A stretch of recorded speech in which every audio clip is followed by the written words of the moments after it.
Very happy. మిత్రులు పవన్ కళ్యాణ్ గారు కూడా ఆయన డిఫరెంట్ ఫీల్డ్లో నుంచి వచ్చిన స్ట్రగుల్ అవుతున్నాడు బ్రహ్మాండంగా. నేను చూస్తే ఒక ఎగ్జాంపుల్ చెప్తున్నా మీకు. మేము ఉద్యోగాలు ఇచ్చాం. ఎన్నో సంవత్సరాలుగా ఒక కోరిక. మొన్నే డిఎస్సి చేశాం. ఎన్ని పిటిషన్ రావాలనో అన్ని కంప్లైంట్స్ వచ్చి రిట్లు వచ్చి హైకోర్టు నుంచి సుప్రీంకోర్టు వరకు వస్తే 31 కేసులు ఫినిష్ చేసి నిన్న వాళ్ళకందరికి ఉద్యోగాలు ఇస్తే ఎంత హ్యాపీగా ఫీల్ అయ్యారంటే హిస్టారికల్ మీటింగ్ అనిపించింది. అంత మునుపు డిఎస్సి పెట్టాం. దానికి ఇదే అన్ని రిట్లేసి గందరగోళం చేస్తే అన్నీ కూడా క్లియర్ చేయించాం. అక్కడికి వచ్చినప్పుడు డిప్యూటీ సీఎం గారు కూడా ఒక కానిస్టేబుల్, మీరు గుర్తుపెట్టుకోవాలి, మమ్మల్ని ఒక రిక్వెస్ట్ అడిగాడు. సార్ నాకు ఉద్యోగం వచ్చింది, హ్యాపీ, మా ఊరికి రోడ్డు లేదు, ఆ రోడ్డు చేస్తానని అడిగాడు బాబురావు. నేను డిప్యూటీ సీఎం గారు అక్కడే ఉన్నారు కాబట్టి పంచాయతీరాజ్ డిపార్ట్మెంట్ వారిదే కాబట్టి నేను చెప్పాను. వారు అక్కడి నుంచి డిపార్ట్మెంట్కి మెసేజ్ ఇచ్చి దానికి 3.9 crores కాస్ట్ అవుతుందని చెప్పి ఎస్టిమేట్స్ తీసుకొచ్చి మీటింగ్లోనే అనౌన్స్ చేశాం. That is the response. మీరు గుర్తుపెట్టుకోవాలి, బాధ్యత కలిగిన ప్రభుత్వం అంటే మీకుండే అధికారాలని దుర్వినియోగం చేయడం కాదు, సద్వినియోగం చేయడం. ఇలాంటి ప్రతి ఒక్కరిలో ఒక ప్రోయాక్టివ్ గవర్నెన్స్. ఈరోజు ఊరికే పెట్టుబడులు రాలేదు, మీరు గుర్తుపెట్టుకోవాలి. ఎప్పుడో ఒక విత్తనం వేశారు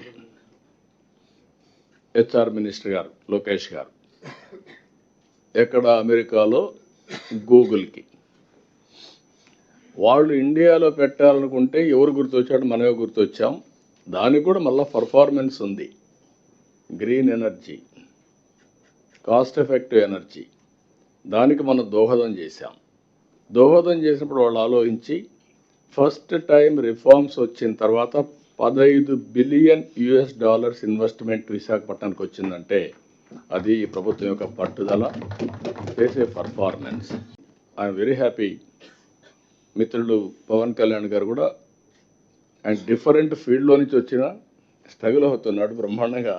నేను చూస్తే ఒక ఎగ్జాంపుల్ చెప్తున్నా మీకు. మేము ఉద్యోగాలు ఇచ్చాం. ఎన్నో సంవత్సరాలుగా ఒక కోరిక.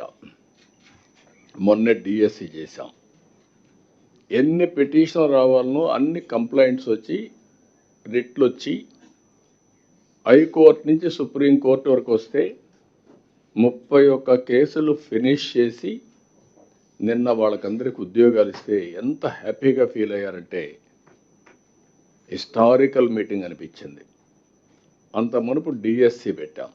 దానికి ఇదే అన్ని రిట్లేసి గందరగోళం చేస్తే అన్నీ కూడా క్లియర్ చేయించాం. అక్కడికి వచ్చినప్పుడు డిప్యూటీ సీఎం గారు కూడా ఒక కానిస్టేబుల్, మీరు గుర్తుపెట్టుకోవాలి, మమ్మల్ని ఒక రిక్వెస్ట్ అడిగాడు. సార్ నాకు ఉద్యోగం వచ్చింది, హ్యాపీ, మా ఊరికి రోడ్డు లేదు, ఆ రోడ్డు చేస్తానని అడిగాడు బాబురావు. నేను డిప్యూటీ సీఎం గారు అక్కడే ఉన్నారు కాబట్టి పంచాయతీరాజ్ డిపార్ట్మెంట్ వారిదే కాబట్టి నేను చెప్పాను. వారు అక్కడి నుంచి డిపార్ట్మెంట్కి మెసేజ్ ఇచ్చి దానికి 3.9 crores కాస్ట్ అవుతుందని చెప్పి ఎస్టిమేట్స్ తీసుకొచ్చి మీటింగ్లోనే అనౌన్స్ చేశాం.